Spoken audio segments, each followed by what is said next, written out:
I think it's time we ask ourselves if we still know the freedoms that were intended for us by the Founding Fathers. They seem to be in full-scale retreat from spending cuts and are talking about raising people's taxes again. And I have only one thing to say to the tax increasers. Go ahead, make my day. If we lose freedom here, there's no place to escape to. This is the last stand on earth. Those who would trade our freedom for security have embarked on this downward course. Whether we believe in our capacity for self-government or whether we abandon the American Revolution and confess that a little intellectual elite in a far distant capital can plan our lives for us better than we can plan them ourselves. Conduit News Radio with Paul Harrell is on now.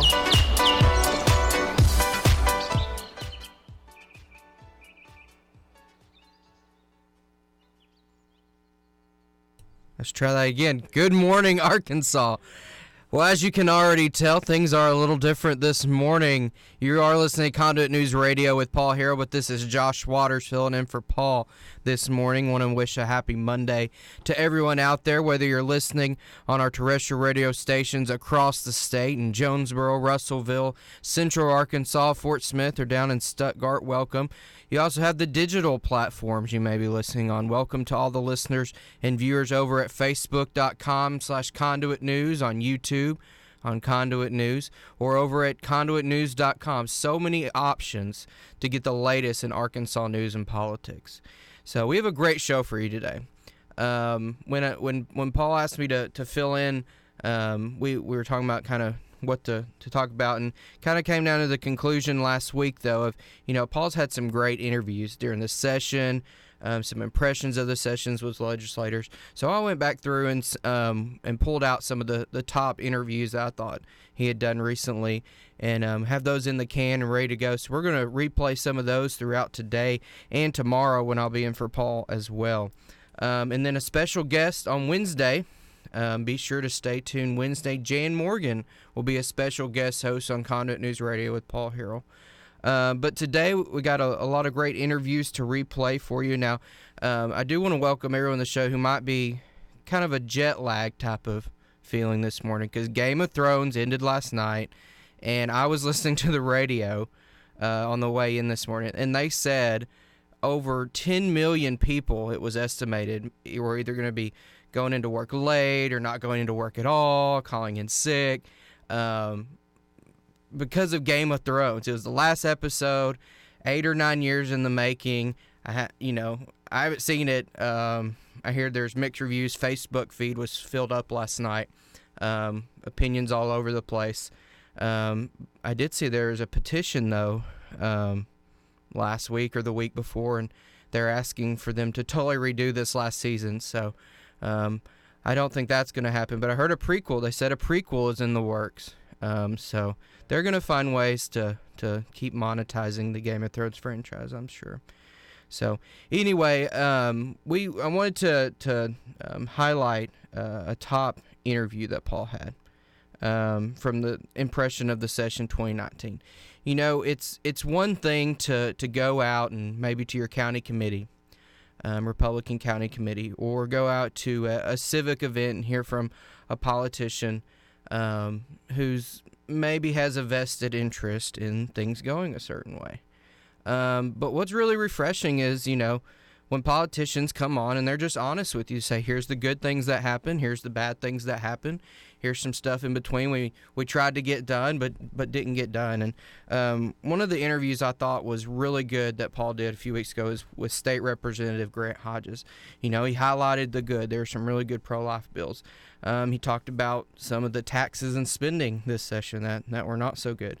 But he's been down there several sessions now and kind of talked about his experience over the sessions and how they compared. So we'll go ahead and cue this up. This is State Representative Grant Hodges with his impression of the session 2019, past interview with Paul Harrell. So we do these things called impression of the session, and we're going to continue those segments right now. Please welcome back to the program. We've got State Representative Grant Hodges is with us. He represents District 96. Grant, how are you this morning? Good morning, Paul. Well, I'm a little worried I'm going to get turned into a meme, but other than that, I'm doing well, and good to be back on with you. Absolutely. It's always great to have you on, and let's just start, generally, let's give you the floor. State Representative Grant Hodges, what was your impression of the session 2019? Well, I appreciate you having me on to talk about the session. Really my feeling is after my 3 sessions, unfortunately, I think this was probably my least favorite one. I was a little bit disappointed with the session overall, and the reason being, when I kind of look back and thought, what were some of the big conservative wins of the session? I didn't see a lot there. We didn't get anything meaningful done really on school choice, and I'm on the education committee, so that's something I've watched 3 sessions in a row be defeated. I didn't see anything on tort reform, really nothing significant on Medicaid reform, nothing on ethics reform, which was really disappointing. I had a bill that I really wanted to pass with Senator Johnson for the pension issue for corrupt officials. Sort of a big picture landscape. I felt like taxes and spending went up. Didn't see a lot of efforts there to go in the opposite direction. And then, of course, there were a few bills that I felt were good that didn't pass, like Representative Payton's car tax bill or Representative Gonzalez's telemedicine bill. So, big picture, I was a little bit disappointed with this session. It wasn't all bad, of course, but we didn't go nearly far enough, in my opinion.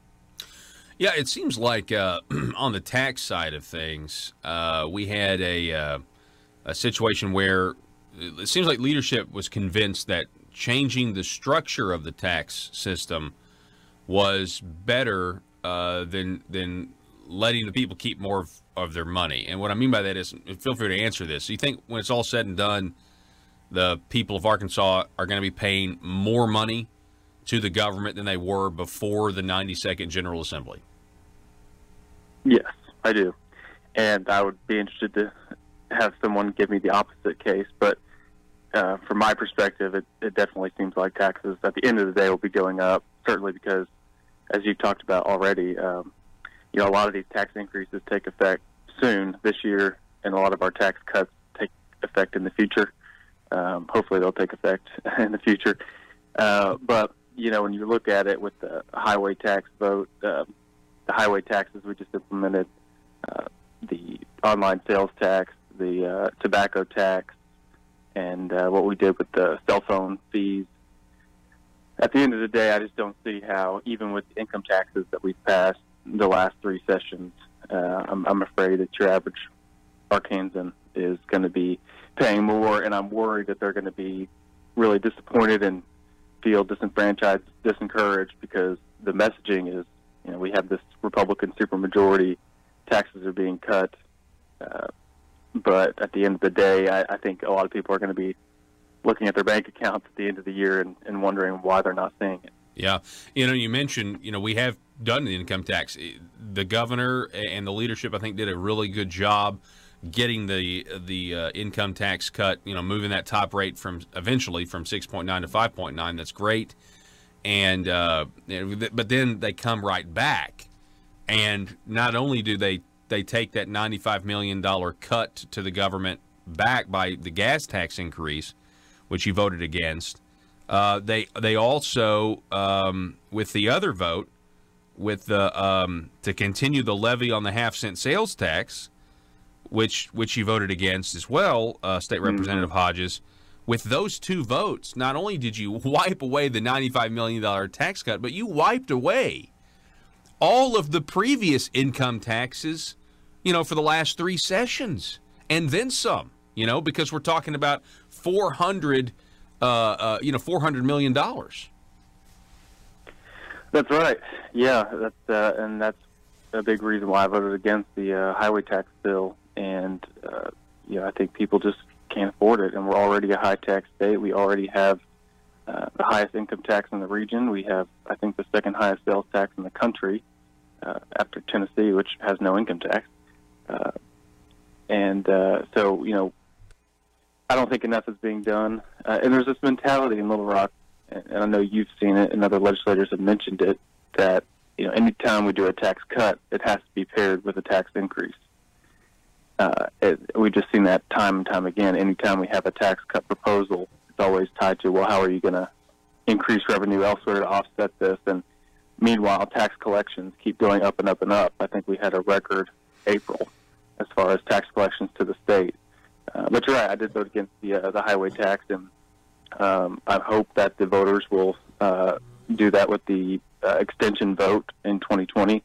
They were told it would be a 10-year program, and now, of course, we're trying to make that permanent. It's I think I would have loved to have seen more debate on those highway votes. I know Representative Mayberry had a bill that would have not raised taxes but still given us funding for highways. I know there were other proposals out there. I know Representative Penzo and Representative Lundstrom had ideas, but really we weren't given the opportunity to really debate those or hear those. It was just sort of my way or the highway. I like it. Sorry about that. No. I really appreciate it. So tell me, if you don't mind, like the last one of the last, and there's a ton of bills that you guys voted on, and I have been focusing on these three: the gas tax, the half-cent sales tax, and then the internet tax. Now, so tell me, this was a tough one because the internet tax was paired with these corporate tax cuts eventually. Mm-hmm. So what was your thinking on that, State Representative Hodges? Yeah, it was tough, and of course, so I did think the bill did a lot of really good things on the corporate side, so I liked that a lot. Now, of course, we did have the online sales tax tied into it, and like I was just talking about, that's how a lot of these bills get to us on the floor, and I'm not a member of the Revenue and Tax Committee, so I really only have my floor vote on these things, and we keep seeing it every session. I think it was last session we had the veterans income tax cut tied with the increase on a bunch of other taxes, and so we kind of get put in these very tough to win positions. But on the online sales tax, I felt comfortable enough at this point with the Supreme Court having ruled on that issue, and I have heard a lot back in my district and in Northwest Arkansas, not just from chamber types who are always kind of in favor of these kind of things, but really from business owners in Northwest Arkansas who are telling me, I've got customers that come in and they look at my clothes, they look at jewelry, they look at my furniture, and then they try it out, and then they leave and go buy it online.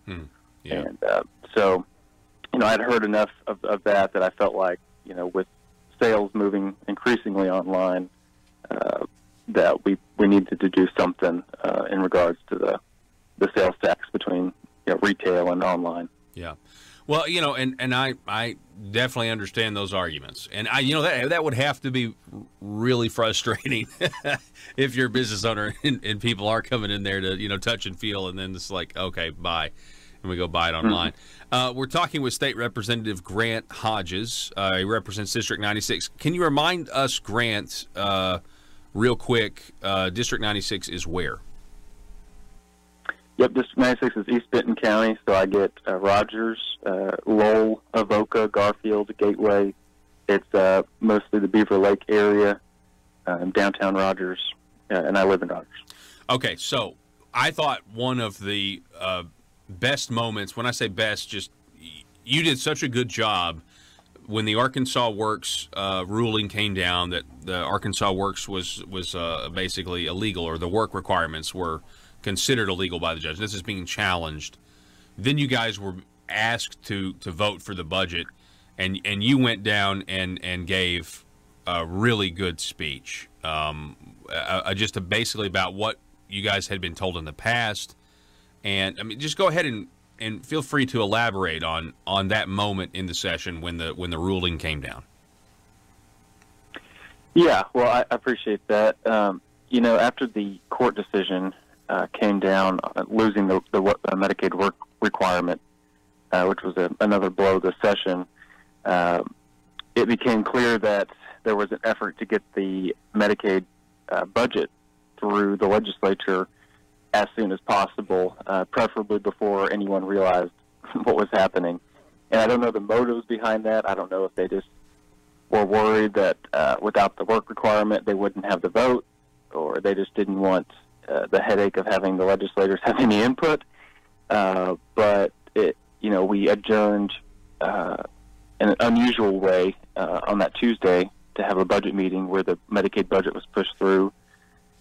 Then the Senate voted it out just minutes before the court decision came through, which, maybe it's a coincidence, but I don't really buy that. And then, of course, the House tried to get it through less than 48 hours after the court struck down the work requirement. And, we weren't in the House really told, what's the game plan going forward? How are we going to change course now that we've lost the work requirement? And I just went back and, it's my third session, and I wanted to know what were we told the last two sessions on this, on Medicaid, on the private option. And so I just went back and read some press releases and looked and saw the words mostly from the governor about Medicaid and the work requirement. And, it became clear that that's kind of how we were sold. It was, we're going to keep Obamacare, but we're going to make it more conservative. We're going to do all these reforms, and we're going to do the work requirement, and that's going to make this program sustainable over time. And then now we don't have the work requirement, but we're still being asked to maintain it. And it's become clear, really, there's just this game where every 2 years we're given some new PR, some new case for why we should continue Obamacare in Arkansas. And earlier when my first two sessions, it was, well, we're going to go for these reforms. Let's wait for the waivers. We've got to wait for the Obama administration, wait for the Trump administration to give us these waivers. Please, let's just wait. Let's keep doing what we're doing, but let's wait. So we waited for the waivers. Now we don't have it. So now it's let's wait for the court case. Let's just wait and see what happens with the court case.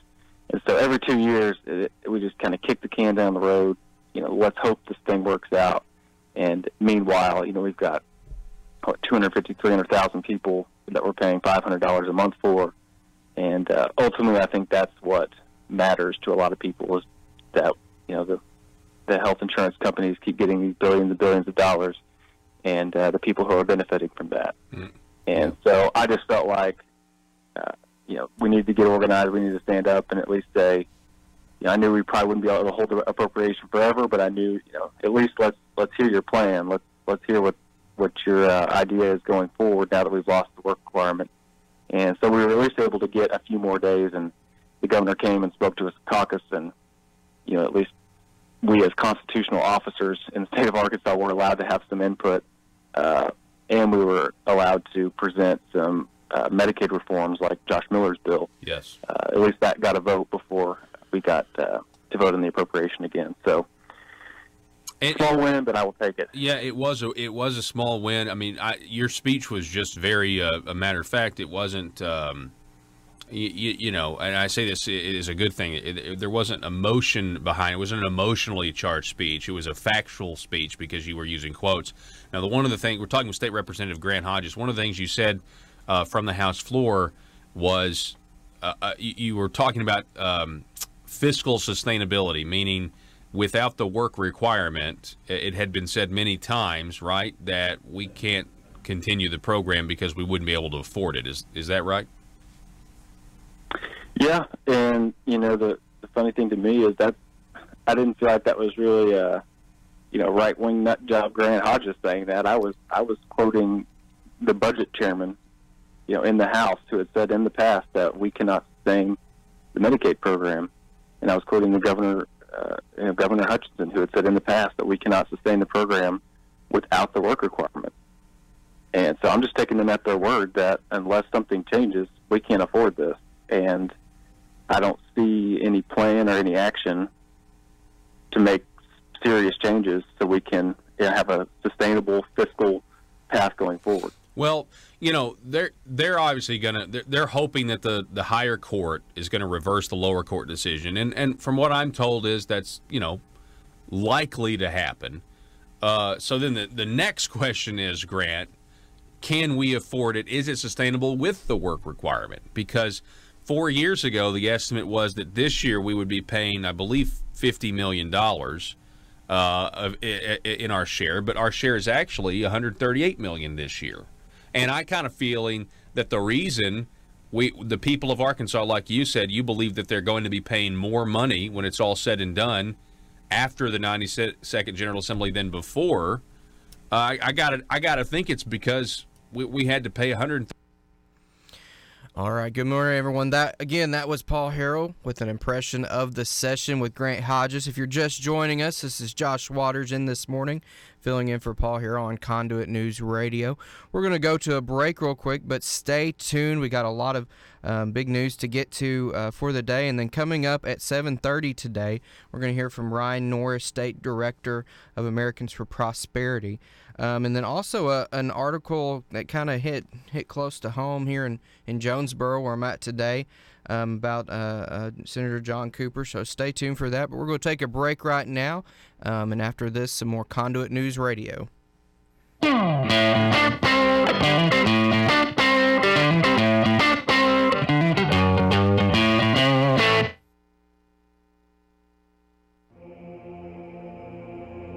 It's Conduit News Radio with Paul Harrell.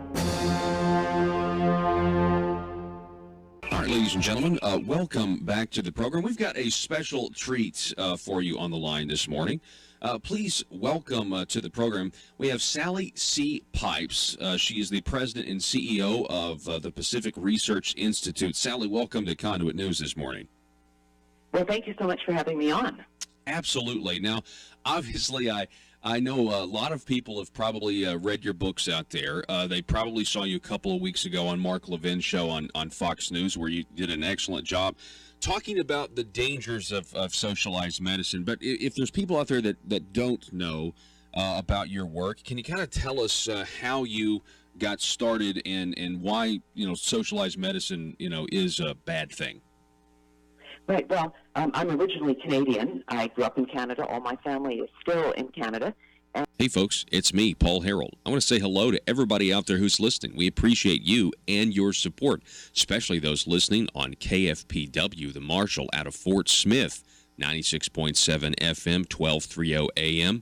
For all of our listeners, if you ever missed the program, you can get us online at conduitnews.com, facebook.com/conduitnews, or our YouTube channel. Just search for Conduit News and be sure to click the subscribe button and click the little bell to receive notifications. Here at Conduit News Radio, we provide you multiple ways to listen to your number one source for Arkansas news and politics. ConduitNews.com.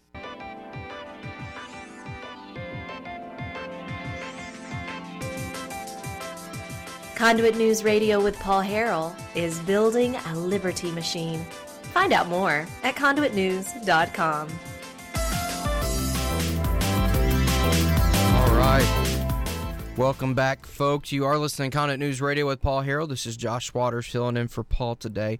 A big story that broke towards the end of last week was the resignation of a state representative and the minority leader of the House of Representatives here in Arkansas. Now, former state representative Charles Blake was the top Democrat in the Arkansas House. He has resigned his position and taken a job as chief of staff with the new mayor of Little Rock, Frank Scott Jr. According to the Arkansas Democrat Gazette, Blake, 36, resigned from the House effective on Friday. He was the campaign manager for Frank Scott Jr., the new Little Rock mayor. I think he served on his transition team. Blake will be paid $95,000 annually for this chief of staff position. So as a state legislator, part-time legislator, he was making about $40,000 with some per diem and mileage added on there. But now he's moving on up, as they say sometimes. $95,000 will be his salary. The new chief of staff, Charles Blake. So we've got some more top stories, the latest in Arkansas news and politics here on Conduit News Radio. So stay tuned, and we'll be back after this break.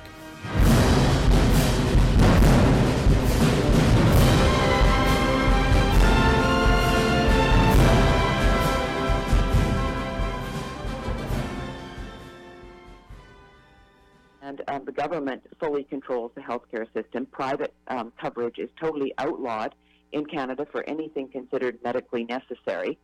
And so I'd been working at the Fraser Institute as an economist, working, in the late 80s. We realized that waiting lists were starting to develop, and so we wanted to be able to monitor them and see what was happening. And so in the early 90s at Fraser, we published a document called Waiting Your Turn, A Guide to Waiting Lists, and it's published annually. And in Canada today, the average wait from seeing a primary care doctor to getting treatment by a specialist is 19.8 weeks. So that's almost 5 months. Back in 1993, it was only 9.3 weeks.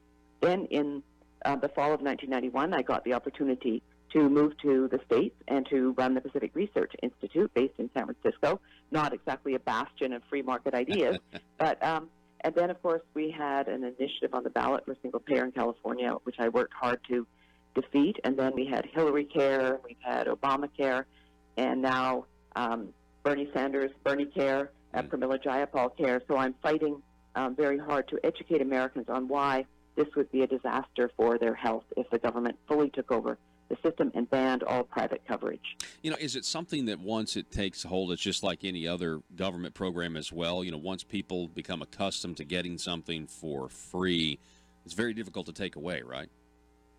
Well, exactly. And Milton Friedman, my mentor, who wrote the foreword to my first book, the Nobel laureate, of course, in economics, he used to always say, find me a government program that has actually been eliminated. I think we found one or two, the Mohair Subsidy Act and maybe one or two others, but very, very difficult. Even when these programs are not working, people think something is free and they just don't want it to be taken away from them. And so it's very much, a disaster. And of course, it's not free. Bernie Sanders' latest Senate bill that came out in April, that he released in April, $32 to $38 trillion over 10 years. Canadians, of course, people here think their health care is free, but the average Canadian family pays $13,000 a year in hidden taxes for a program where they have to wait almost 5 months. 1 million Canadians are on a waiting list trying to get treatment, and it's not free, and you have care is rationed, and the long wait.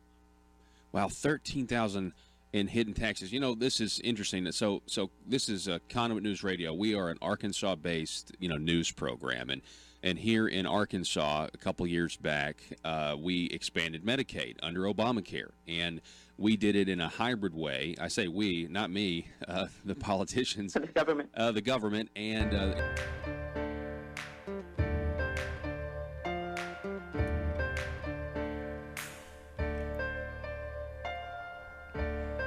Bringing you your daily dose of truth. It's Conduit News Radio with Paul Harrell.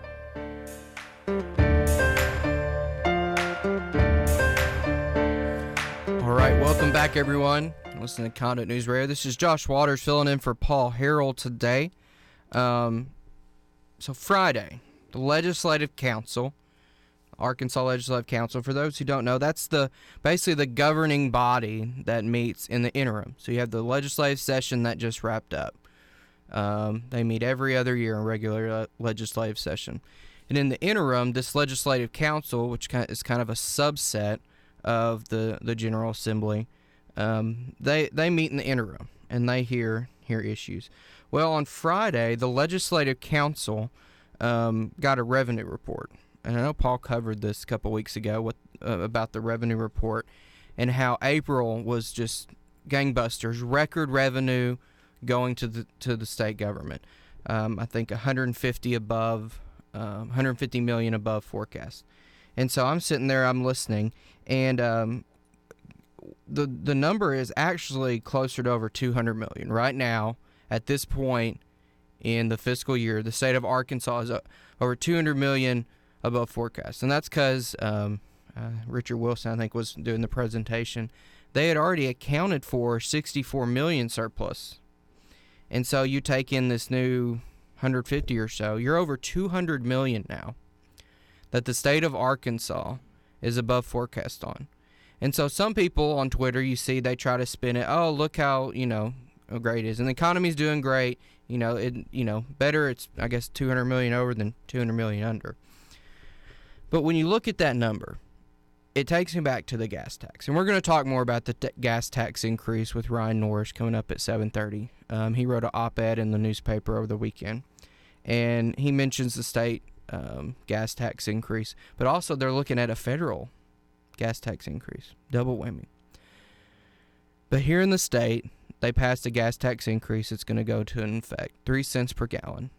And it could be paying even more because on the next general election ballot in 2020, you, the listener, are going to be voting on whether or not you want to make a permanent sales tax in the state constitution, which is going to be almost $300 million a year. So you got that number, $300 million, you got about $200 million in this, basically this extra revenue above forecast that, when they say forecast, that's basically this is the money we need to fund everything. So my argument is, well, why did we even pass that gas tax increase? The gas tax increase, I think, is about $100 million. Just the standalone 3 cents per gallon. That's going to be $100 million. They could have done nothing, and had plenty of revenue just from April, the extra revenue in April. Now, we'll see. We've got 2 more months in the fiscal year. But if we're already $200 million above forecast, which is what they reported in Legislative Council on Friday, there is no reason we needed that gas tax increase. So just think of that. When you hear these tax increase pushes come along, I always go back to, it's my position. I think we're taxed enough already. Government is getting plenty of money that we just need to make them prioritize it. And if we would have said no, if they would have voted down the gas tax increase, they could have still funded roads with the same amount of money they wanted to. But now this $200 million, well, hey, we got some extra money. We're going to be able to fulfill some favors maybe now. Yeah, Joe says those roads better be nice. That's what I'm thinking, Joe. I'm thinking, the road should, I should get to from Jonesboro to Fayetteville in about 2 hours now, right? Not one bump. So we'll see. What was fascinating is, if you always keep up with the news, I know Paul covered it. So they passed this huge tax increase measure for roads, and then it comes out, oh, well, we don't really know what the plan is to spend all this money. We're going to take all this money from you, but we're still working out the plan on how we're going to spend it and how that gels with the governor's plan and how that gels with the Arkansas Department of Transportation. So we'll see where that goes. Maybe they'll get this $200 more million, and we'll just have kind of like what they're building over, trying to build over in California. The what's it called? That high-speed rail that's basically a money pit. Yeah. So maybe we'll get that. But anyway, that's something that stood out to me. And I wanted to play part of an interview Paul did back in the session. Because like I said, I think we have plenty of money coming in. There's plenty of revenue coming in for roads to fund all of government, state government. It's how you prioritize the money. And what you see over and over again is one of the few things maybe everyone can agree on, or most people could agree on, is, hey, we need to support roads. That benefits everyone. That's a public good. That's the first thing that comes up for a tax increase. So anyways, I wanted to highlight this interview because State Representative Julie Mayberry and others are other sponsors of the bill, but she's the one pushing for it. She said, hey, let's fund highways without raising taxes. And she had a bill and she had a plan, and it didn't get anywhere. But I think it's important to highlight because as we go forward, these plans need to come to fruition. With 76 Republicans in the House of Representatives, these plans it might be hard, but to fund roads without raising taxes, that's the plan we need to look at. That's the plan that needs to be on the House floor and be debated. Not just raise tax right away. So anyways, we have an interview that Paul Harrell did with Julie Mayberry back during the session. And it was before the gas tax passed. Another caveat in this bill that I think is fascinating is the fact that they had to do a workaround to get around Amendment 19 to the Arkansas Constitution. Amendment 19 of the Arkansas Constitution says the taxes that were in existence then, you have to get 3/4 vote in the House and Senate. That's a tall measure. And they basically said, we don't know if we can do that. They ended up getting in the Senate. They did not get in the House. So where that goes, and if that's going to be challenged, I guess we'll see. But anyway, here is an interview that Paul Harrell did with Julie Mayberry back during the session on a plan to fund highways and roads without raising taxes. And we know now, concretely, that there's plenty of money to do that. So let's listen to this interview and this plan to fund roads without raising taxes from State Representative Julie Mayberry back during the session. A lot about how we are going to fund our roads. We've been talking about it, but there's probably been people talking even more about it down at the Capitol, the 92nd General Assembly. A lot of people have been working hard on this. It's unfortunate that it seems to be that the predominant plan is going to go forward and raise our taxes at the wholesale level with gas and diesel, which would mean more money coming out of our pockets. There is, however, a plan that was filed, and a lot of people are taking a look at it now. It's House Bill 1541. It is by State Representative Julie Mayberry, a Republican from Hensley. She joins us on the line now. State Representative Mayberry, thanks for coming on this morning. Hey, thank you for having me and helping me get this information out to people, because I think most people think this is the only plan. I think overall we are all in agreement that we have kicked this can down the road so many times, session after session. This is not new conversation that we need highway funding, but now the can is in a pothole and we need to do something, and we have to come out with a plan. I just don't agree with the plan that's being presented. I want to be for something, not against something. Right. And so I always believe if you want to complain about something, at least give an alternative, give another idea. And so that's why I filed House Bill 1541. I actually have two other bills that would kind of help as well, but 1541 is probably the more concise, long-term plan. And I wish I could tell you it was my idea. It's not. It's an idea that was presented in 2013. It was a blue ribbon committee that put the main bill together. Former State Representative Jonathan Barnett, who is also the Republican Party committee man, presented the bill and could not get it out of the Transportation Committee back in 2013. And it's a good bill, and it needs to be talked about again. And that's all I'm trying to do is say, hey, this was very well vetted. It had 67 House sponsors. It's a great idea. Let's look at this idea again.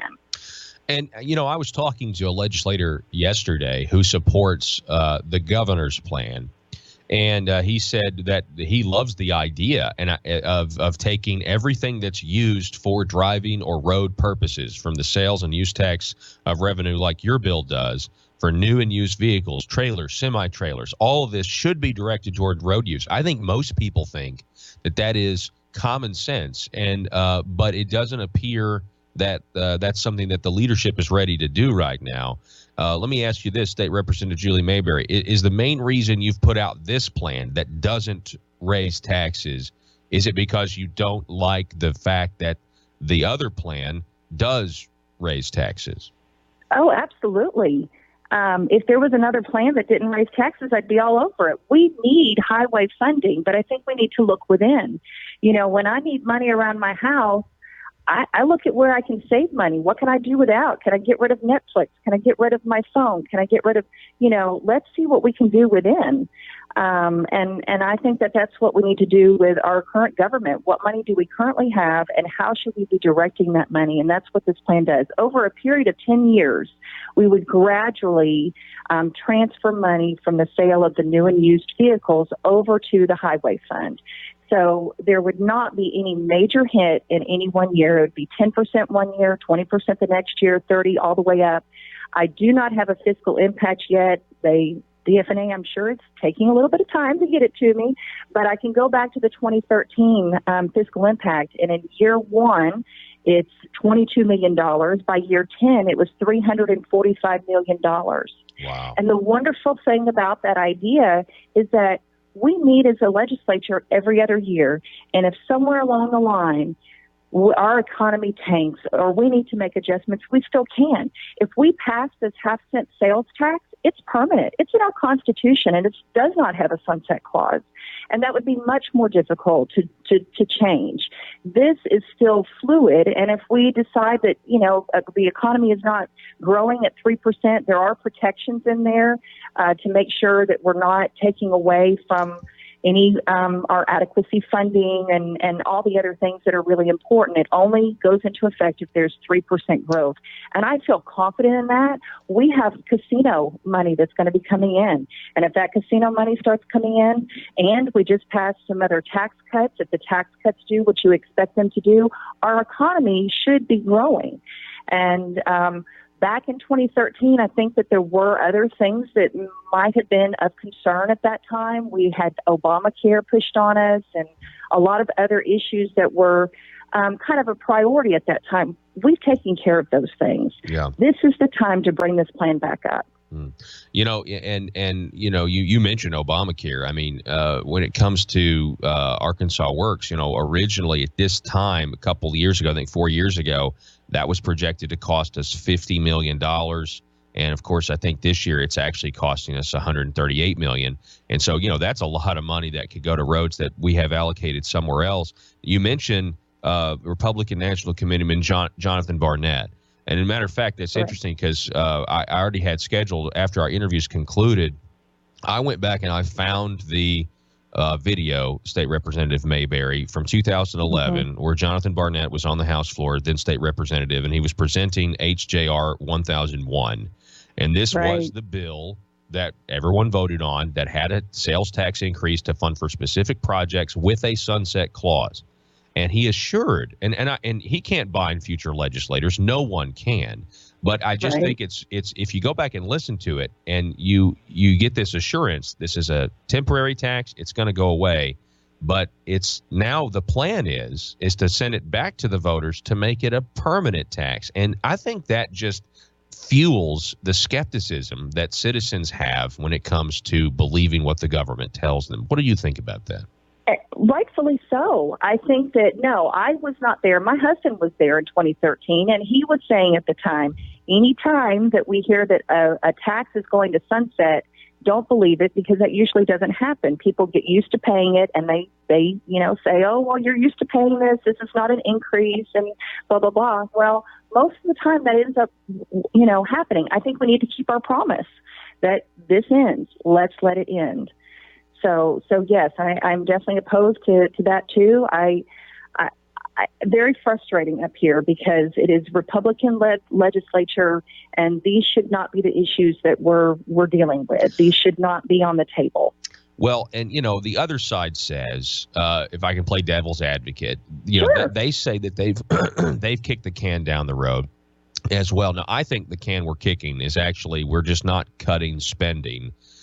Because the revenue is increasing every year to the government. We're just spending it instead of saving it to spend on roads. But they say we've kicked the can down the road to the point where, and I've even had legislators tell me, Julie, that they want to cut spending, but they've tried to have that conversation over the last several years. But there is no movement there. And in the meantime, the roads are degrading to a point where they get even more expensive to fix. If they get bad enough, you can't repair them. You have to redo them. That's what they say. So I guess I understand that argument, but I don't think the answer. I think there's got to be a better answer than taxing the people. I let you respond to that, but I also would like for you to talk a little bit about where this goes from here, because the more popular plan, or let's say the governor's plan, is going to be voted on today in the House, I believe. And if that passes, I wonder if your bill will even be heard in committee. Well, I first will tell you, I don't believe it's going to be voted on today. It was not on our 2-day calendar and yesterday, so therefore it cannot be voted on today. So it'll probably be moved to Monday. It should have been. It passed on Tuesday. Typically, we would vote on it on Thursday, but it was not on our calendar. So I don't know the reason behind that, but they did not. It's not happening today. So we still have time to contact legislators and voice your opinion and make them think a little bit more about this plan. So I did want to say that. I'm forgetting the other question you asked. Oh no, it was it was just it was you already answered it. You're not for the tax increases. I'm not for the tax increases. But what they say is we've kicked the can down the road because the roads are so degraded and they're crumbling and they get more expensive.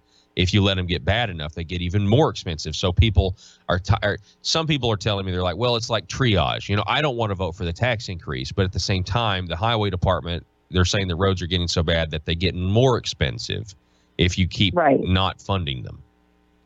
Right. And I do agree. That's why we need a plan, because it is more expensive. But that's why House Bill 1541 is a great way to go, because it doesn't hit all at once. It is a gradual 10% one year, 20% next year, and gradually increasing that income. We didn't have income tax cuts all in 1 year, because that's very hard to do, to impose it all in 1 year. This is a very gradual plan. And again, if we get 5 years down the road and we say, this is not working out, I don't think we can continue at this pace, then you can come up with something else. And that's the beauty of it. Nothing happens too quickly. It's gradually transferring that money based on growth, based on that revenue growth. And then that also kind of controls the spending in some of the other areas. And when you have a budget that you have to stick to, you will find ways to trim it. That's exactly right. Just look at your own personal finances. When you don't have that money coming in the door, you will eat out less. You will buy less clothing. You will, you'll make a decision, do we want to take this trip or not? I mean, whatever it is, you will adjust to that income, but it's certainly easier to adjust when it's done over time than when it's all at one time. We're talking with State Representative Julie Mayberry, and she's the sponsor of this great bill, HB 1541, attempting to fund our roads without raising taxes. It's as simple as you can get. Now, what she's saying is it's not going to be heard today, and she's right. That means you have time. So it really just comes down to this. This really cruised to the Senate. If you don't want to pay more at the pump, then you need to call your legislator, and you just need to tell them, hey, I would really like for you to maybe look more at HB 1541 and not do the governor's plan, which is going to raise taxes, and the Senate's plan, which is going to raise taxes, because we're taxed enough already. And I'm told, State Representative Mayberry, I'm told that it's not on today's calendar because it was amended yesterday to remove State Representative Brant Smith. Okay, so that then I guess, is that why it's delayed? Because if you amend something, it's got to sit a little longer. Is that right? It has to sit a little longer. That is part of it. But I didn't know if maybe the plan was to hold it as well anyway. Yeah. So anyway, I don't know the exact details on that, but he did remove his name. So I was very glad to see that. I hear some say, well, it's just a few pennies. What's 3 pennies? Well, let me just ask you this question and ask your listeners this question. If you're driving down the highway, which I'm sure there's people listening driving down the highway right now, you need gas. You pull over, you see one gas station that's $2.10, and across the street you see a gas station that's $2.13. Which gas station do you go to? Mm-hmm. That's exactly You go to right. the one that's $2.10. And I promise you, you're going to choose. If you don't choose that one, there's something a little odd.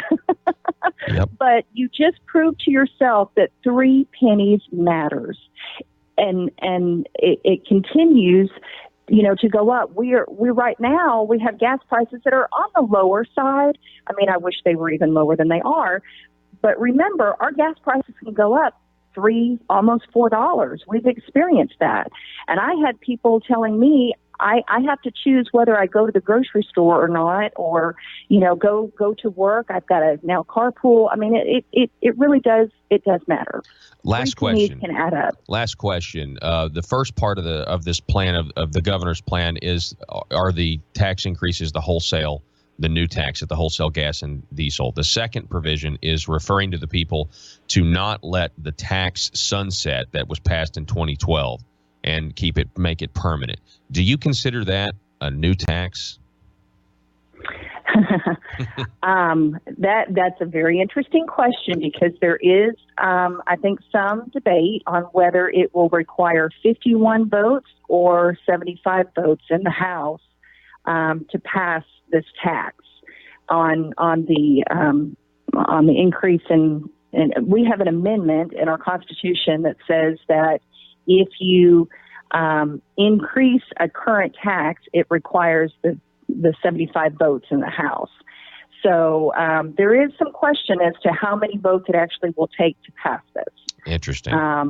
And I don't know if that's been made really clear, but that is definitely something that we need to look at. I agree. State Representative Julie Mayberry, we appreciate it. Thank you so much for coming up with creative ideas to not raise our taxes, and I think we need way more of that in Little Rock. Really appreciate you coming on. Thank you so much. All righty. Thank you. Folks, okay. We're going to take a...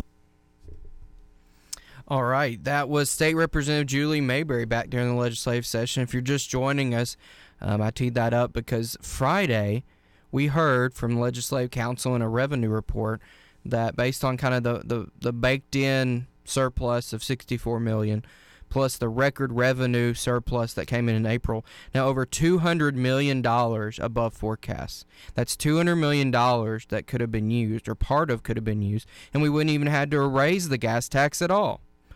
But anyways, we got to take a break. You're listening to Conduit News Radio. This is Josh Waters filling in for Paul Harrell today. We'll be right back after these messages.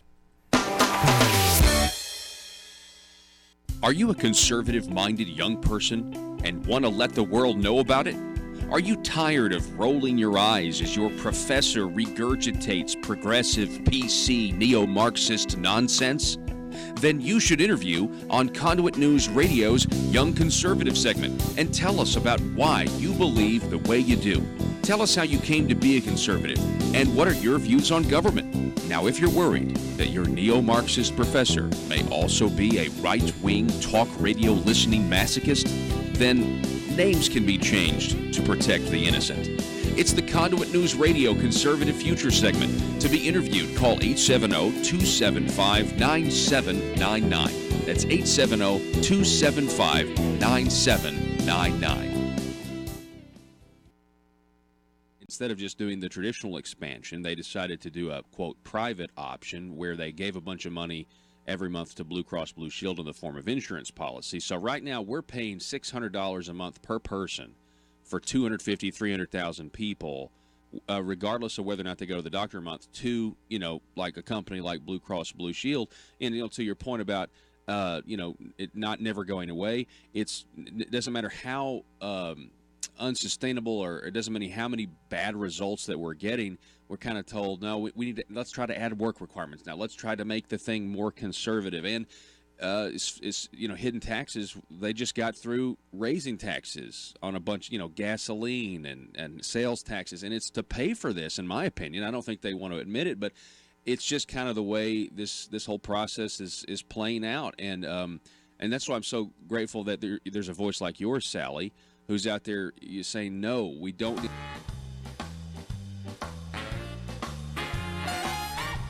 Determined to drain the swamp in Little Rock, it's Conduit News Radio with Paul Harrell.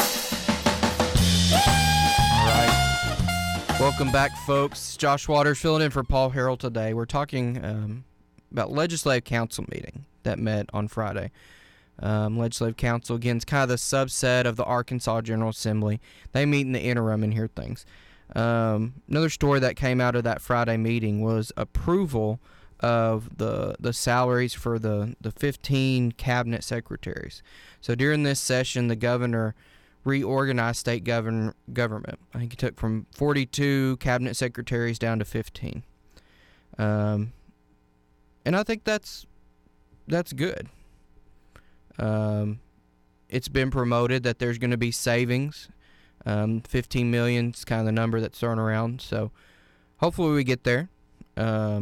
But the salaries for some of these positions, some of these have already been out there, but they approved salary ranges for these cabinet secretaries between $167,000 to $201,000.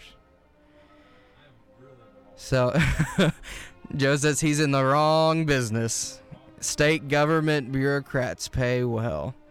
But so that's the salary range that was approved. But you already have some folks, Joe, making more than that. Right now, Department of DHS Director Cindy Gillespie makes $282,000. Johnny Key Education Commissioner makes $235,000. And Department of Health Director Nate Smith makes $221,000. These are the salaries of your government officials. So we got a great second hour. Stay tuned to Conduit News Radio. This is Josh Waters filling in for Paul Harrell. We'll be right back after this. The news and talk of Northeast Arkansas. This is News Talk 101.3 FM and 1230 AM KBTM, Jonesboro, an EAB radio station. Let them get the foot in the door. You mentioned Milton Friedman. Ronald Reagan also said they will use medicine to get their foot in the door to get socialism everywhere. Right, exactly. And when you look at Senator Bernie Sanders, I mean, Alexandria Ocasio-Cortez, the new House member from New York, Pramila Jayapal, the House member from Washington State, her bill, which she released, is even more comprehensive than Senator Sanders' bill because she wants her whole single-payer program to be implemented within 2 years.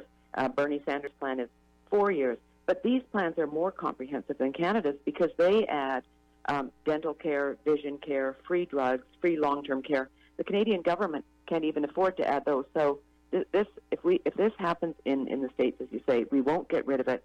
And by the time people realize they don't have access to a doctor, a lot of doctors will retire early. They already have under Obamacare, and the American Association of Medical Colleges has predicted by 2030 there will be a shortage of about 125,000 doctors in this country. And worse yet, I think the best and brightest kids are not going to go into medicine when they realize they would be civil servants, and salaries for docs will be paid 40% below what doctors get paid today for treating private patients, because Sanders et al.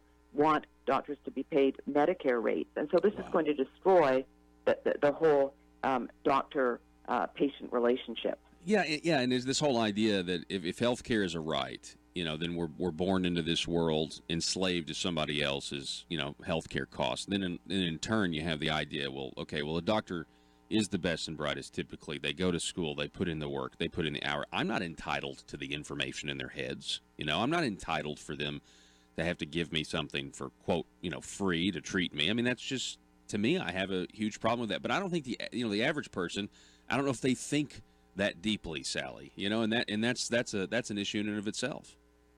Yeah, exactly. Well, I think that this whole idea of an entitlement society has been sort of brewing since Bernie Sanders was running against Hillary Clinton back in 2016, and he really wants America to be a society where everybody is beholden to the government. Mm-hmm. But as you know, government doesn't have any money. All the money that government has comes from us, the taxpayers, and it's not an efficient system. And America is an entrepreneurial country, and we want to keep it that way. If you want to, be beholden to government, well, move to Canada or move to the United Kingdom. The National Health Service, their version of single payer, is turning 71 this year. Long waits. There are, over 230,000 Brits are having to wait over 6 months to get an appointment. They're trying to buy doctors back from the European community because there's such a shortage of doctors.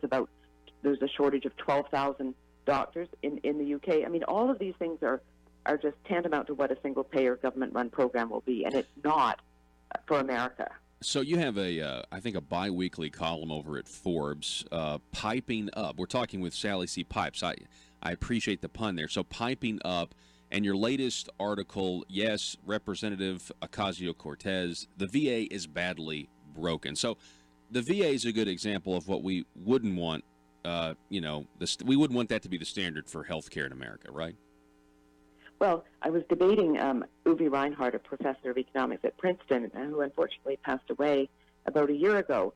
But when I was doing this international debate, Professor Reinhardt interrupted me and said, I was talking about the perils of single payer, and he interrupted me and said, we have an example of a single payer system in this country. And I said, well, what is that, Uwe? And he said, the VA.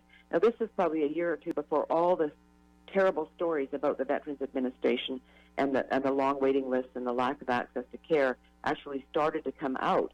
But Alexandria Ocasio-Cortez, her latest thing, in addition to supporting Bernie on Medicare for all, she now is supporting the idea of the VA for all. And she is saying, if it ain't broke, don't fix it. Well, a Democratic House member from Massachusetts, Mr. Seth Moulton, came out and said, I am a vet, and I am on the VA system, and it is not working for us. We do not want the VA system for all of America because it has fraud, it has waiting times, it has lack of access to the latest care, and a lot of vets have to drive many hours to get treatment, and they, as I say, they have to wait. So this is not a solution, and people need to just read the papers and listen to the radio to hear how our vets are so badly treated in terms of their health care. I think you're exactly right, and I've heard from some vets that, from one administration to the next, there are some veteran.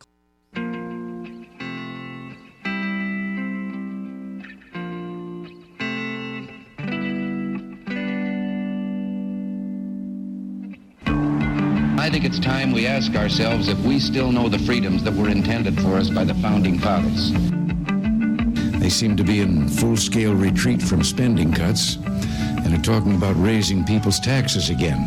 And I have only one thing to say to the tax increasers. Go ahead, make my day.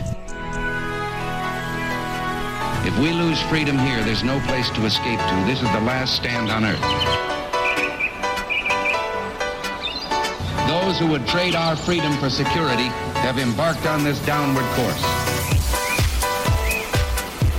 Whether we believe in our capacity for self-government or whether we abandon the American Revolution and confess that a little intellectual elite in a far distant capital can plan our lives for us better than we can plan them ourselves.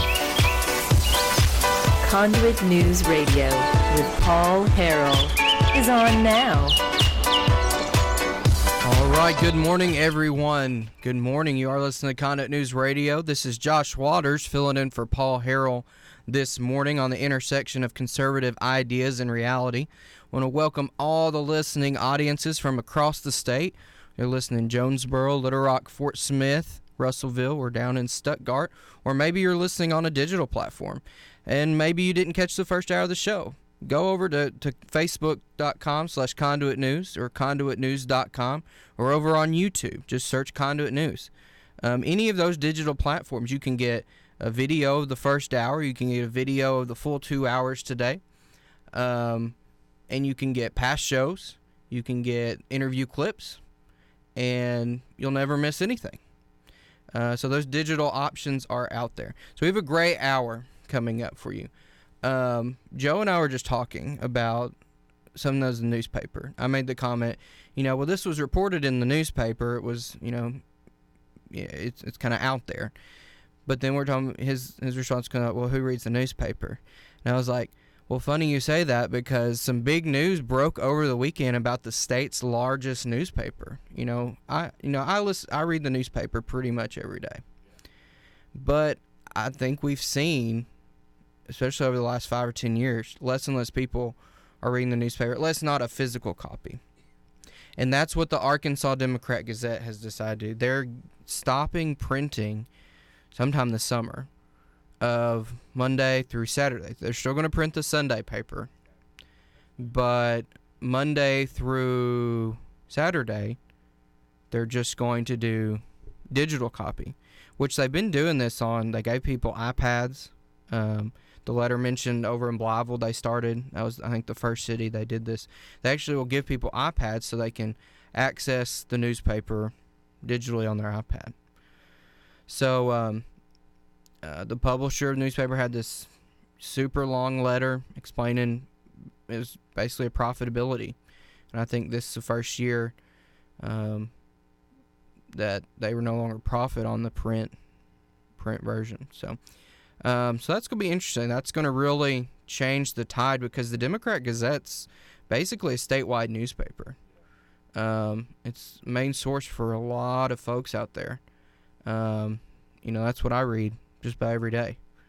So I think they're in a big transition mode, but everything's going online. So that'll be interesting. Talking about newspapers, there's an article in the newspaper, and I hesitated to kind of highlight this because I was thinking, maybe a lot of people aren't going to read this or hear about this, but it kind of frustrated me.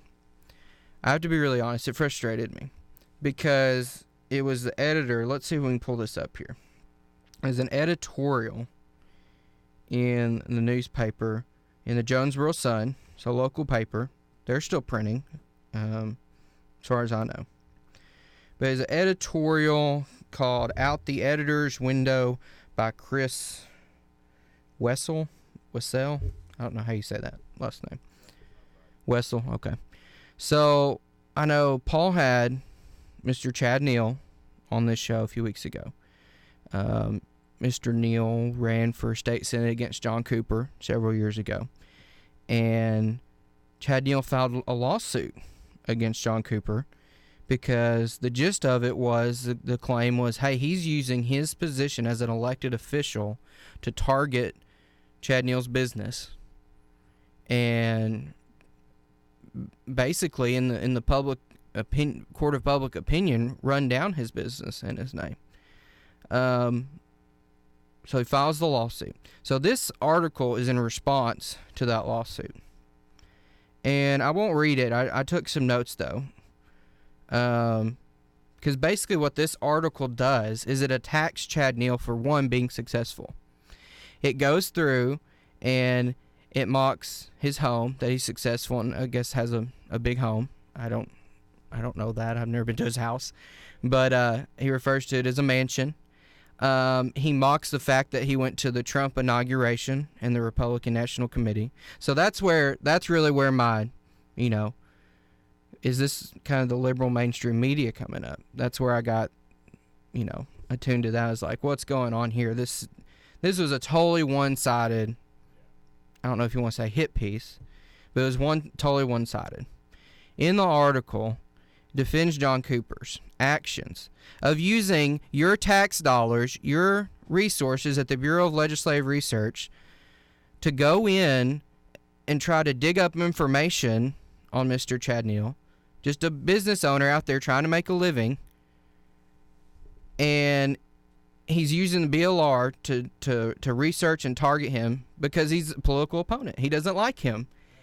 In our country, that's so antithetical to our country. You don't use the government and the government resources, our resources, the taxpayer resources, to go after your political opponents.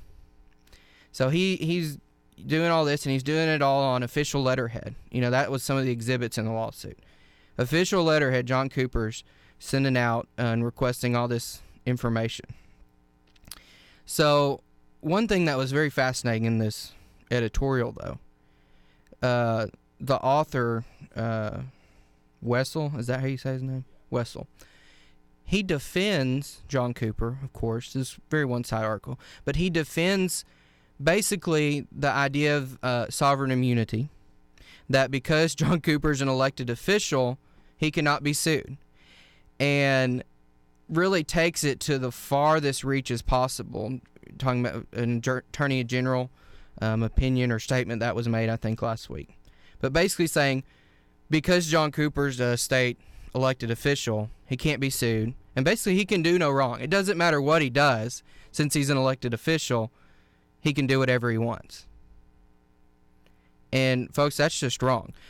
The idea of sovereign immunity for elected officials is kind of, if they take a vote or if they say something on the floor of the Senate, if they're doing something actually in their role as an elected official, they can't then be sued. Hey, if they pass a law, someone sues, it turns out it was unconstitutional or something. They can't then, they sue the state to stop the law, but then they can't go out and sue an elected official because they voted for it. That's kind of the idea of sovereign immunity when it applies to protect an elected official. But this took it to a whole extreme. It was just like, yeah, that makes sense. We don't want our elected officials, we want them to freely be able to debate issues on the floor. Yeah, run bills that are good and help the people. And, if someone sues and challenges something, go from there. But this idea that just because he's an elected official, he can do whatever he wants and target his political opponents with our own tax dollars, no, that's just wrong. So then I got to thinking, I don't know this editor, but why is the editor of a newspaper, the largest newspaper in Northeast Arkansas, in Jonesboro, why now does he feel the need to defend sitting state senator? And so I got to thinking about John Cooper's record. And I think that's why. Okay? Just this legislative session, State Senator John Cooper voted against Stand Your Ground. He was the deciding vote. He joined hands with the Democrats and he stopped a stand your ground law. He stood up and said, I, John Cooper, representing the great people of Craighead County, do not believe you have a fundamental Second Amendment right to defend your family and your property and your livelihood. And I'm joining with the Democrats right now, and we're going to stop this bill, and that's exactly what happened. That's what his vote said. He might have not said anything in committee, but votes speak volumes. So that's Senator John Cooper. Votes are like pictures. That's right. Pictures say 1,000 words. But, you know, a legislator cannot say anything, but they can't hide behind the vote. They can explain their vote. I'm sure he's going to go out there and try to explain his vote. That's fine. Let him do that. That's good. That's part of the public debate. But I would actually really like to know why State Senator John Cooper stood up and said, as for me and my district, we don't support the Second Amendment. Because, folks, that's just wrong. I know Craighead County. I grew up in Jonesboro. People around here support the Second Amendment. They support a person's fundamental Second Amendment right to defend themselves and their families. Yeah. So I got thinking, well, that makes a little more sense why, you know, I don't know this Wessel guy. But generally now, you think if there's a one-sided kind of a newspaper endorses this, it's probably coming down on the left side. I mean, you've just seen it over and over again in the mainstream media. So that's just one thing. Okay, John Cooper against Second Amendment. John Cooper for Obamacare. I know Paul has covered this over and over again, but it's just you can't forget this. John Cooper is elected to go down there and vote against Obamacare in Arkansas Works program. And that's one of the first things he does is turns his back on the people. So that's it. And Joe, I don't think this has come up much. But this is something that really stood out to me in the session that I was just like scratching my head about. Okay, so John Cooper joins with Stephanie Flowers, probably the most liberal Democrat in the entire state. He joins with her on guns, on the Second Amendment. You know what else John Cooper voted with Stephanie Flowers on? John Cooper voted with Democrat Stephanie Flowers, the only two to vote against allowing students to have a course on the Bible, an elective course in their schools. State Senator John Cooper, a Republican, voted with Democrat Stephanie Flowers, the only two in the entire Senate to vote against that bill. It does. Uh-oh, Joe's putting on the headphones. Joe's got something to say. This is crazy, folks. A Republican state senator voted against allowing students to have an elective course in teaching the Bible in Arkansas. Regardless of your opinion on separation of church and state, regardless of your opinion on that, let's look at John Cooper's district, so the people that vote for him. Jonesboro for sure is in his district, the entire city of Jonesboro. As long as I've been in Jonesboro, I've been in Jonesboro since 2011, so almost 8 years at this point. And ever since I've been here, Jonesboro's had a nickname that people have told me. It's the city of banks and churches. That's right. If there's not a church on a street corner, odds are there's a bank. And so there's a lot of people who believe in the Bible in this one city. A lot of people. And you're telling me you voted against allowing an elective? That means they don't have to take it. It's their choice. Right. It's just to be offered as an elective that students can then choose to take if they want to. Exactly. So it hurts nobody in doing so. But that's a real dumb thing to do, especially if you're the senator for this district, because you just lost votes, my friend. Like, regardless of your opinion, if it was unconstitutional, someone would have sued the state, and then it would go through the legal process that way, and it would get struck down if it was deemed unconstitutional to do so. Just how it works. But your vote now lost you, or your vote in that lost you votes in Craighead County. And to be honest, from elections past, there are definitely more Republicans and Bible-believing voters in the city than there are non-Bible believers. Absolutely. I mean, I think I think most Democrats, yeah, bad strategy. Don't vote against the Bible. Not a bad strategy, but, you know, as a believer, that's fundamental to our entire worldview. And to even consider voting against allowing that, if a student wants to have an elective course in that, that's just mind-blowing. I don't know what his thought process was on that, but even there's some other Democrats who just didn't vote, 2 other Democrats who didn't vote on the bill. It's House Bill 1626. And I got the vote record here. Two other Democrats didn't vote for the bill. 28 voted for it.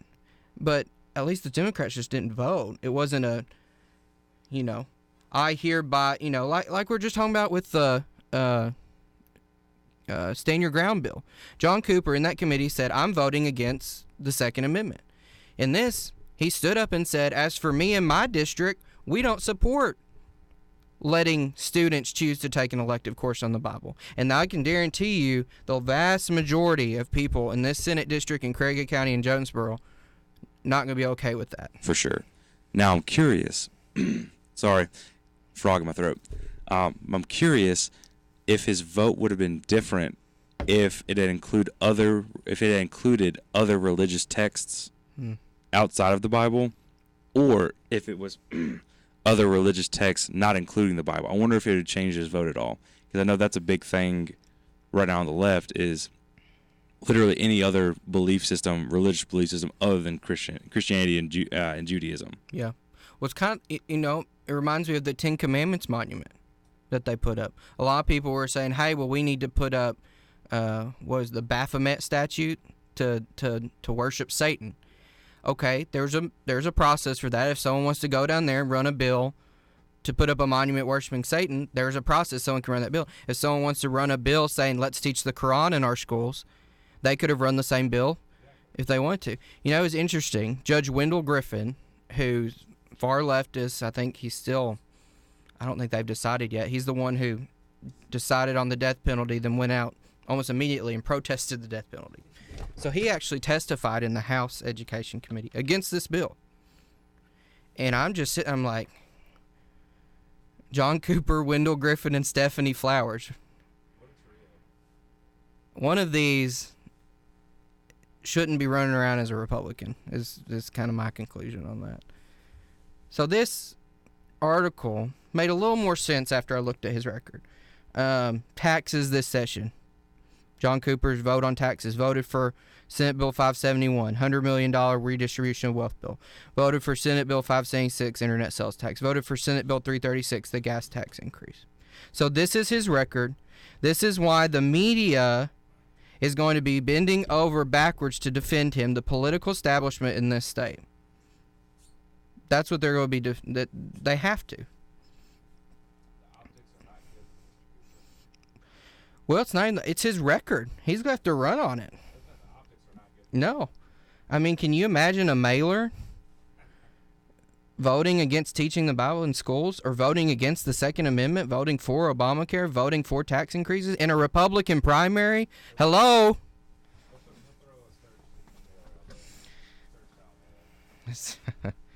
So, anyways, I was just really frustrated with that.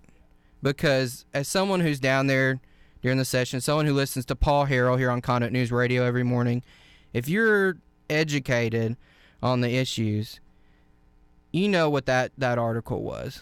That was the beginning of trying to defend John Cooper's undefensible record. John Cooper's record of voting against the Second Amendment, voting for tax increases, voting against the Bible being taught as an elective course in schools. So, anyways, we got to take a break, folks, but we'll be right back after this. Coming up today at 7:30, we're going to have Ryan Norris with Americans for Prosperity Arkansas. We're going to talk a little more about this gas tax and what they're looking at the federal level. But we got to take a break. You're listening to Conduit News Radio with Paul Harrell. This is Josh Waters filling in for Paul. We'll be right back. Clinics that have improved, according to them, according to a veteran I know specifically, since President Trump has taken over. I think he's trying to do the best he can for our veterans, but it still is an example of how people can just get lost. They can fall between the cracks. And as far as the bureaucracy goes, it becomes, more about the existence of the bureaucracy itself and not the people that the bureaucracy exists to serve. And so that's a really, I'm really glad that you're bringing this issue up. Can you tell us about your latest book, Sally, and what you hope to accomplish with your latest book, the False Promise? Yes, The False Promise of Single-Payer Healthcare was being published by Encounter Books. It's available on Amazon, and it's a small booklet which is designed to help American people understand what single-payer really is. Hey, folks, it's me, Paul Harrell. I want to say hello to everybody out there who's listening. We appreciate you and your support, especially those listening on KFPW, the Marshall out of Fort Smith, 96.7 FM, 1230 AM. For all of our listeners, if you ever missed the program, you can get us online at conduitnews.com, facebook.com/conduitnews, or our YouTube channel. Just search for Conduit News and be sure to click the subscribe button and click the little bell to receive notifications. Here at Conduit News Radio, we provide you multiple ways to listen to your number one source for Arkansas news and politics. ConduitNews.com.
Truth and everything the Marble Palace establishment keep trying to cover up. It's Conduit News Radio with Paul Harrell. All right, welcome back, folks. This is Josh Waters filling in for Paul Harrell today on Conduit News Radio. And I really like that bumper. The truth in Little Rock, getting to the truth in Little Rock. We're just talking about, we got a text message. If you want to text into the show, you can text or call 870-275-9799. Text us what you think. Do you think that if students want to request an elective course on teaching the Bible in schools, you think that's okay? And do you think your state senator should vote for that bill? Because State Senator John Cooper voted against it. But I got this text message, and I think it's so true. The listener says, I think it is impossible to truly teach the founding of our country without emphasis on Christian faith and the importance of Scripture. And I totally agree. The founding of our country on Judeo-Christian beliefs from our founding fathers is ingrained in our system of government.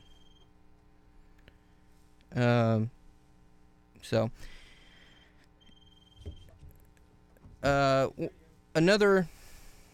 issue that came up I saw the other day. This quality of life tax in Jonesboro. I just wanted to make people aware of this because it's coming up.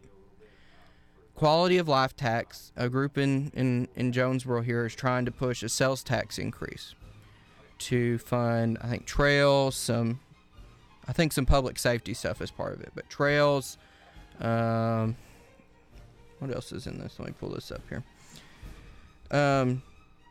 Trails, E911, and just quality of life projects. Parks, sidewalks. What was fascinating when I was reading this article over the weekend is it threw in at the very end. It's like, oh, and by the way, the people voted this down overwhelmingly just a few years ago. Like, listen to the people. They spoke clearly on that. But anyway, so people of Jonesboro, quality of life tax increase may be coming, so stay tuned to that. But we've got to take a break right now. Coming up after this break, we have Mr. Ryan Norris with Americans for Prosperity Arkansas.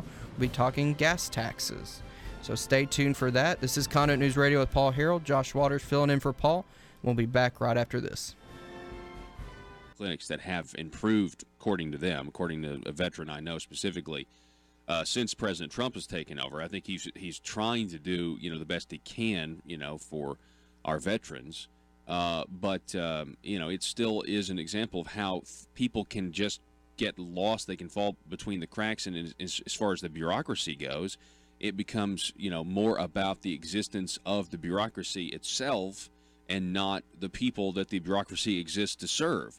And so that's a really, I'm really glad that you're bringing this issue up. Can you tell us about your latest book, Sally, and what you hope to accomplish with your latest book, the False Promise? Yes, The False Promise of Single Payer Healthcare was being published by Encounter Books. It's available on Amazon, and it's a small booklet which is designed to help American people understand what single payer really is. The latest Kaiser poll showed that 56% of Americans like the idea of single payer healthcare, and when you say healthcare should also be a right, that support goes up to 71%. But when you say to the American people, well, what is your support for it? If it means higher taxes and it means you'll lose your employer-based coverage, which 180 million Americans today have, and polling shows they like it, well, then the support goes down to 37%. People don't understand single payer means all private coverage is banned. So I want people to know what it means for them and their health. I have a new book which will be out in January 2020. It's a larger book from Encounter called False Premise, False Promise, The Disastrous Realities of Single-Payer Healthcare. Because I have to educate Americans, because people like Bernie Sanders have the mainstream media in their pocket, and they have so many opportunities to say, hey, this will be free, everyone will have the best, and people buy into it without really looking behind the glass wall. So these are, my objectives are to educate people and explain what it would mean for them and their health. Last question. Healthcare does continue to go up. I mean, that's one of the reasons the left says they have to get the government involved to make it free or more affordable or what have you. What are your thoughts on what could be done to, put the free market more at work or to lower prices to where we get the real price on some of this stuff? Well, exactly. I mean, I have another book called The Cure for Obamacare. But really, the whole thing is that, during World War II, when wage and price controls were in, the government gave companies the right to offer health care to the employees, and employees get the right to get their health care tax-free. If you lose your health care and go into the individual market, you have to buy your...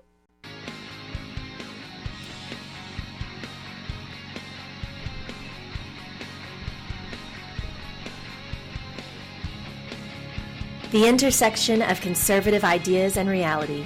Conduit News Radio with Paul Harrell.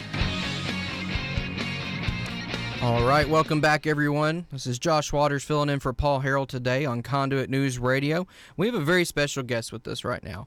I want to welcome to the show Mr. Ryan Norris. He is the State Director for Americans for Prosperity here in Arkansas. And Ryan wrote a great op-ed piece that was in the newspaper, Democrat Gazette, this weekend. And the title of that is Hold Your Wallets. I love the title. D.C. wants to raise your fuel tax. So, Ryan, welcome to the show. What can you tell us about the fuel tax? Man, good morning, Josh. Man, glad to be on the radio with you all. And I don't know exactly how special I am as a guest, but, man, I'm happy to be here. We're glad to have you. Very special. With the gas tax, it just seems like the theme of government, both at the federal level and the state level, is if you have a road problem, particularly just about any problem, you tax first, and then try to figure out, maybe you can put some savings or some reforms on the back end. And all of these taxes, the small ones like the 3 cent that will be going into effect October 1st here in the state for state tax on highways, that accumulated with the potential for this 25-cent proposal tax at the federal level, I mean, all this aggregates together just to take more money out of the wallets of everyday Arkansans and just, our citizens across the United States. But Americans for Prosperity, what keeps us interested in this is that we believe in breaking down the barriers that are in people's everyday lives that keep them from being able to succeed. And one of the places that you definitely want to guard for the everyday citizen to help them live that best life is in their pocketbook. And that's the target every time that legislative body seems to meet, whether it be the state level, the federal level, or even down at the local level in your cities and your counties. They're gunning for your wallet, and Americans for Prosperity is attempting to be the defender in those instances. I mean, somebody's got to say something. I mean, in the highway funding fight that we had at the state level, we were opponents of the taxes, including the half-cent sales tax that is being referred, and we were pretty much the only organization that had that sat at the table in testimony and spoke out against this, because it's not just hitting you in the gas that you're going to buy, but it's also going to be passed on to you in all of the costs that will be increased as a result of fuel in trucking, fuel in farming. All that will get passed down to the consumer. So yeah, we're talking about that, Ryan, the state tax that just went through, because what I heard Friday in this legislative council meeting was the state of Arkansas right now is over $200 million kind of surplus above forecast is kind of how they couched it. So we could have really done nothing, or prioritize, maybe go with State Representative Julie Mayberry's plan, but we would have had enough money just based on the surplus right now to avoid that 3 cents per gallon Arkansas gas tax increase you're talking about. Well, that was one of the arguments that I made in testimony in front of the House and also in front of the Senate committees, was we didn't have to make this decision right now, particularly on the half-cent sales tax. We still have another legislative session to go, and we're just now seeing the benefits of the tax cuts that at the federal level. And they just now implemented the ones, Senate Bill 211, to cut the top marginal rate here in the state. So my argument is that if you're going around saying that tax cuts produce economic benefit and should probably usually result in increased revenues just by economic growth, then let's take a breath and wait 2 years and see what happens before we go immediately to taxing the people. Yeah. In your article, you talked about what they're looking at now at the federal level, and you mentioned a 25 cents per gallon gas tax at the federal level. So where are they on that? How's that kind of being debated right now? So right now there are varying entities that are out there lobbying for this. You have the Democratic caucus, you have the kind of northeast Republicans that want infrastructure. You also have the president who's interested in this. He's mentioned it quite a few times, and partially it may be to appease to the Rust Belt area of the United States, to the construction segment of our economy, to kind of put something into the pipe to garner goodwill. But also you have the U.S. Chamber of Commerce coming out for this and saying that they want it. And again, what they benefit from the decrease they benefit from it, of course, in commerce. We all want good roads. That goes without saying. But to automatically go to taxes as the immediate very first step doesn't make any sense, particularly when the Heritage Foundation is coming out and saying that the funding for our roads on the national level, 29% of it doesn't even go to roads. It goes to other things. And when you're looking at, I believe the 2016 number was about $36 billion of revenue in fuel taxes at the federal level. That's over $10 billion that didn't go to pave a road or a new construction in a congested area. I mean, that's a lot of money that could be used to ease, and we wouldn't have to raise taxes. We could just utilize the ones we have more effectively. Yeah. And Ryan, I think that's what people get frustrated by. I know that's why I get frustrated by. If you tell me you need this much money, we're going to tax you this much, and maybe it'll go away or whatever it is, and this is what it's going to be for. But that stat you just said, almost 30% of the money in this highway trust fund at the national level is not being used on roads. I mean, right. I think that's what frustrates people, and it makes them think, okay, if they can spend 30% not on roads, they don't need to raise a 30% tax or whatever, the effective rate is going to end up being. Use the money you already have. Right. And that's what we at Americans for Prosperity are asking of our state officials. We're asking of our federal officials is all of this accumulates, all of your good ideas that you want to get funded that require taxes accumulates and is taken out of the pockets of the hardworking people. And, so, for example, we're looking at numbers. The estimates are on average families. It could be anywhere between, say, $300 to $500 a year that could be taken out of the pockets. I mean, that's a lot of money. That's a car payment. Particularly, let's think about those that are on fixed incomes. They don't have any opportunity potentially to increase their income, on a monthly basis. But yet they're going to have this erosion both in the prices that will go up as a result of fuel prices, and then also when they go to the pump. So we need to have a little bit, step back a minute, take a breath. As I said several times in testifying before the committee, is take a breath and let's think through on who gets impacted here. It's more than just being able to slap each other on the back and go, wow, that was the largest highway funding package in Arkansas state history. That I don't think is necessarily something we want to brag about.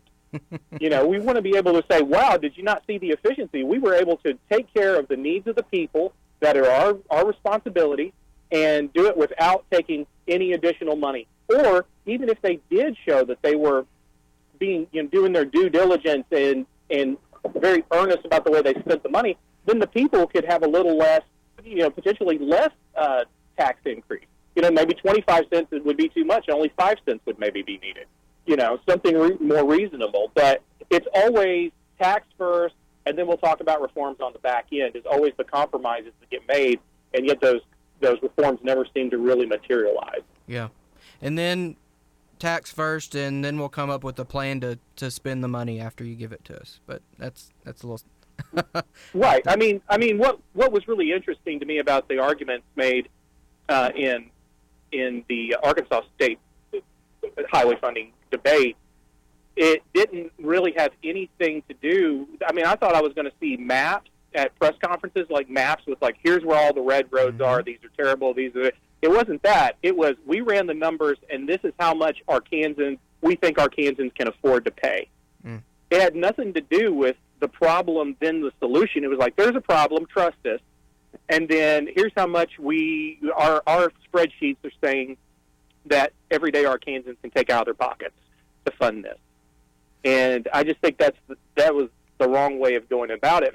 And I would point that out just because I think the listener needs to know that they don't think necessarily in terms of what do the people need and then try to reverse engineer the solution. It's usually like, well, hey, we really could use more money over here or over there. This entity's really interested in this project, and then once that's done, they try to find the justification for it. And that seemed to have been the argument in the whole debate. I mean, there was conversations about, we've got farmers who we need to raise state taxes for state highways because we have farmers that can't get their combines, down certain roads. Well, who's to guarantee that the road he's going down is a state road? I mean, it sounds more likely it's going to be a county road. And I know there's some money coming out with turnback funds that'll go to that. But again, no guarantees because we didn't see a plan that the money's going to go to where the people think it's going to go. Everybody thinks it's going to the street in front of their house, but that's most likely not going to be the case. Yeah, and that's what we were talking about a little bit earlier. It's, is every road going to be fixed ever? Am I going to be able to go from Jonesboro to Fayetteville in 2 hours? Well, obviously not. But to that point, everyone, when you go out there and say biggest highway plan ever, my expectations have really gone up at that point. But one thing you said in the article that I thought was really good, Ryan, about robbing Peter to pay Paul, and you talked about how $300 per year, maybe a tax increase. Right. And that really undermines the tax relief people just got. And people don't like that. They don't, just be honest with me. Don't come say I cut your taxes and then leave out the part where you raised it. Be honest with me. Right. At the end of the day, how is this going to affect me? How much am I going to be paying more or less? Right. But that happens all the time. I mean, we see the bait. I wouldn't say bait and switch, but I hate the term, and I've counseled for elected officials not to use this term, but budget neutral. It just means that we're shifting tax burdens. That's from a new one four-letter group word. Yeah, I mean, it really is. You're just shifting the tax burden around, and there can be cuts in one group, but then you're preferring them over another group. You saw this with the earned income tax credit that they were wanting to propose on the backs of people who smoke or vape or all this. And we're in opposition to that just based on the principle of that's not right to target other taxpayers so that you could give another set of taxpayers who potentially could be the same people, which is just kind of ironic to me, to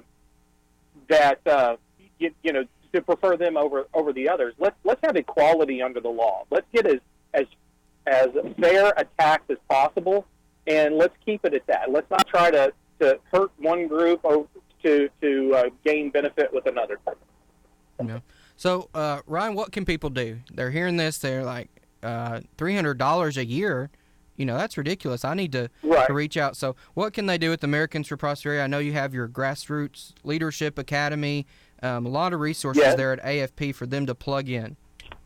Yes. So what you could do is if you're interested in getting with Americans for Prosperity and helping us with the grassroots level, we fight both at the state level, sometimes the local level, and also at the federal level. You can give me a call, 501-515-2195, and I'll be happy to direct you to one of our field directors. We have a field office in Rogers, Arkansas, a field office in Jonesboro, Arkansas, and then here in Central Arkansas in Little Rock. And we have a lot of great plans for 2019, the remainder of 2019, all the way. I'm planning through 2023. We're getting very active in driving policy as opposed to just hoping that elected officials will land on the right solution for Arkansas. We're working with grassroots groups around the state to help with the economic opportunity and improving that for Arkansans. K through 12 reform is also very important, and also we've been working in the criminal justice space. That's where a lot of money goes, and there's a lot of savings in there. If we can tighten up that system, there's a lot of savings to the state that can be realized just in that space alone. So 501-515-2195 is my direct number. Feel free to give me a call, and I'll get you hooked up with either Ben Dykes up in Rogers, Hannah Bunch in Jonesboro, or Pam Hooper here in Central Arkansas. Nice. And shout out to Ben, because I know him and a lot of folks up in Benton County worked really hard educating folks on that Benton County courthouse tax increase. Yes. And that was a huge victory. Yes. And, I'm very proud of that team. Ben's done really well to get some really good people to come together and help. And it's a big fight, Josh. You know this. So the more people that will be joining in and helping with Americans for Prosperity or Conduit or any of the other good organizations around the state that, are fighting for the everyday person and to help maintain those rights and individual liberties, I urge you, get a hold of it. There's many places out there that you can work. You don't have to work with AFP, but work with somebody. We have too big a fight, and we may be outgunned, but we're not outnumbered.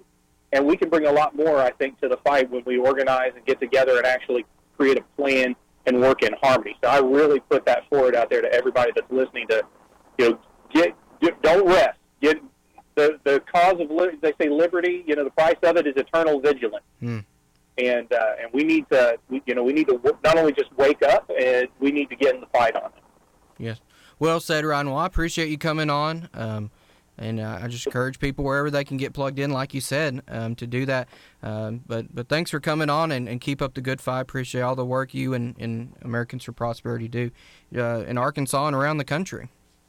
Hey, thank you very much for having us, Josh. We look forward to speaking more with you in the future. All righty. Well, thanks, Ryan. Have a good one. We're going to take a break right now.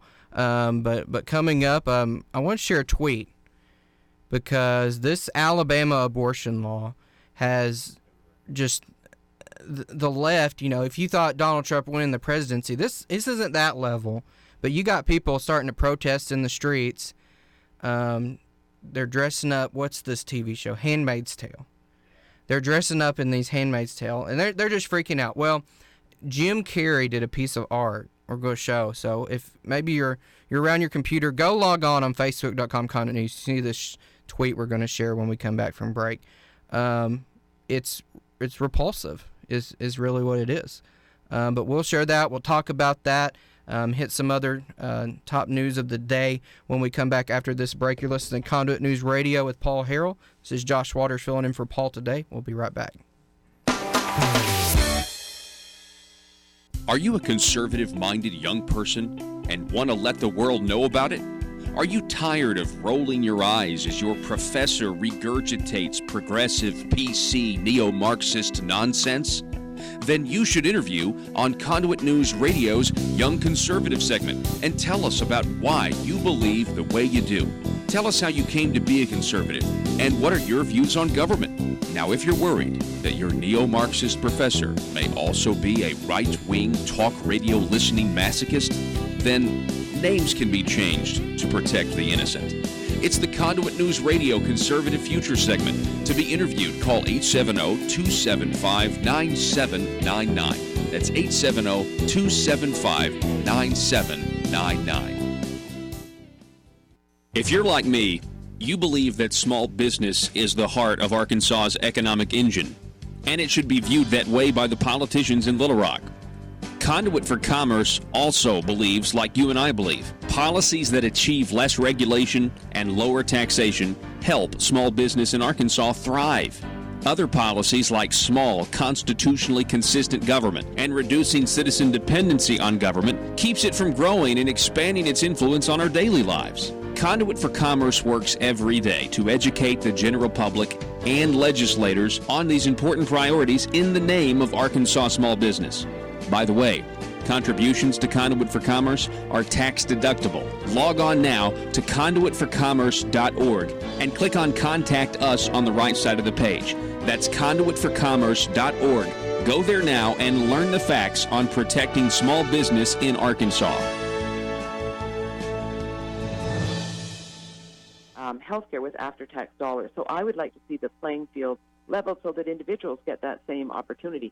I actually think we shouldn't be getting our health care through our employers, but it's going to be very difficult to change that. But universal choice will lead to universal coverage. People should be able to, we need to expand the health savings account so that people can put that money away like they do now, tax-free, and they combine it with a high deductible plan. But people should be able to put more money away just like they do in their IRA. People should be able to use the funding in their HSAs to help pay for their premiums. Seniors should be able to also have an HSA, which is not allowed right now. So that's a very important point. One of the other major reasons why healthcare is so costly in this country is because of the mandates. Now, under Obamacare, there are 10 essential health benefits, and then each state has about 40 to 45 mandates in vitro fertilization, alcohol rehabilitation. All of these things add 20 to 50% to the cost of a premium. Now, I may want a health care.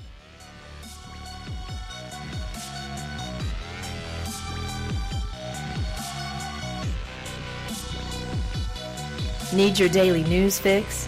Don't forget to tune in to Conduit News Radio with Paul Harrell. All right, welcome back, folks. We are winding down the show for today. Hey, if you missed any part of the show, maybe you're just now getting on the road off to work. Maybe you have a Game of Thrones hangover in which you're still trying to recover from that episode last night. I haven't seen it, but I heard on the radio this morning, I think like 10 million people are going to be calling in sick or showing up late. So that's right. Joe says if he can be here at, 5:30, 5:45 in the morning, everyone else can get there. Yeah. But if you're just joining us, welcome to the show. Go back and try to get the podcast. You can get the podcast every hour, every day. Apple Podcasts app, just search Conduit News. On SoundCloud app, search Conduit News. It's there, audio-only versions. You can go on Facebook, facebook.com/Conduit News. YouTube, Conduit News, conduitnews.com. So many options to catch every hour of every day, everywhere, no matter where you are. That's right. Conduit will come to you to get you the information of what Arkansas government is doing in your name and with your tax dollars. I wanted to show this tweet. So if you're watching online, you can see this tweet. It's a tweet yesterday, and it's in the context of the anti-abortion bill that was passed in Alabama.